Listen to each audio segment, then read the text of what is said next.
नमस्कार दोस्तों, आज फिर मैं आपके लिए ज्ञान से भरी एक कहानी लेकर आया हूं। जानिए अपने जीवन में गरीबी और दुख का असली कारण। ये कहानी है गौतम बुद्ध और एक दुखी भिखारी के बीच की। एक बार महात्मा बुद्ध एक गांव में अपने शिष्यों सहित घने पेड़ की छांव के नीचे बैठ थे।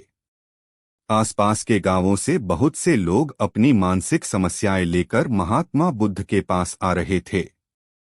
महात्मा बुद्ध उन सब की मानसिक परेशानियों का समाधान देते।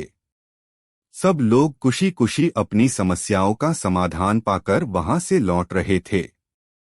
वहीं से कुछ दूर बैठा लोगों को बुद्ध के पास जाते देख एक दुखी भिखारी अपने भाग्य को कोसता हुआ यही सोचने लगा कि अभी कुछ देर पहले तो ये लोग दुखी मन से मुंह लटकाए उन महात्मा के पास गए थे, और अब इतना खुश होकर कैसे वापस लौट रहे हैं। आखिर माजरा क्या है, जरा मैं भी जाकर देखूं कि वो महात्मा ऐसा कौन सा खजाना बांट रहा है इन लोगों को। वे इतने प्रसन्न हुए कि उनके चेहरे लाल हो गए। जब वो दुख भिखारी कुछ नजदीक गया तो उसने देखा कि ये महात्मा तो लोगों को प्रवचन देकर लोगों के दुख का निवारण कर रहे हैं। यह देखकर भिखारी के मन में भी तीव्र इच्छा हुई कि क्यों न मैं भी इन महात्मा को अपना दुख बताऊं। मुझे भी अपने दुख का समाधान अवश्य मिलेगा। बस फिर क्या था।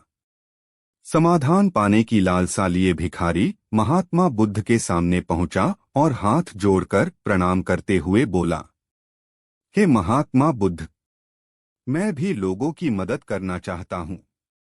मुझे लोगों की मदद करने की बहुत इच्छा है, लेकिन मैं कैसे मदद कर सकता हूं? मैं बहुत गरीब हूं। मेरे पास न तो पैसे हैं और न ही कोई ऐसी चीज जिससे मैं किसी की मदद कर सकूं। मैं कोशिश करने पर भी किसी की मदद नहीं कर सकता। मुझे भगवान ने इतना गरीब क्यों बनाया? हे महात्मा, मुझ पर कुछ कृपा करो। इतना बोलते हुए भिखारी रोने लगा। महात्मा बुद्ध बोले, आप बहुत अज्ञानी हैं, क्योंकि आप अभी तक इस भ्रम में जी रहे हो कि तुम्हारे पास कुछ नहीं, जबकि दूसरों को कुछ देने के लिए तुम्हारे पास बहुत कुछ है। तुम बिना धन और वस्तु के भी दूसरों की मदद कर सकते हो। तुम्हारे पास जुबान है जिससे तुम मीठे शब्द बोलकर किसी के दुखी चेहरे पर मुस्कान ला सकते हो। इन्हीं शब्दों की ताकत से तुम किसी के भी टूटते हौसलों को फिर से मजबूत कर सकते हो।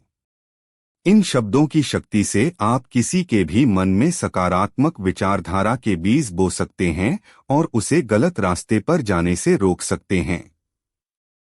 तुम्हारे दो हाथों से किसी भी कमजोर या लाचार व्यक्ति की सहायता कर सकते हो।